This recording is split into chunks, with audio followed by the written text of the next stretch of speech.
Global news కి స్వాగతం. మాజీ ప్రధాని మన్మోహన్ సింగ్ కన్నుమూత. మాజీ ప్రధాని మన్మోహన్ సింగ్ కన్నుమూశారు. ఈ విషయాన్ని ప్రియాంక గాంధీ భర్త రాబర్ట్ వాద్రా ట్వీట్ చేశారు.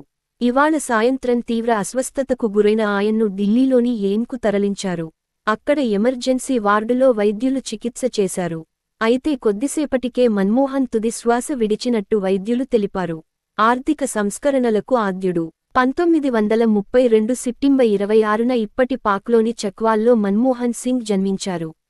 2004 నుండి 2014 వరకు ప్రధానిగా ఆర్థిక సంస్కరణలకు పెద్దపీట వేశారు. నెహ్రూ, ఇందిరా, మోదీ తరువాత అత్యధిక కాలం దేశ ప్రధానిగా కొనసాగారు. 33 ఏళ్లపాటు పార్లమెంటు సభ్యుడిగా కొనసాగారు. 1991లో రాజ్యసభలో అడుగుపెట్టారు. పి.వి. హయాంలో ఆర్థిక మంత్రిగా పనిచేశారు.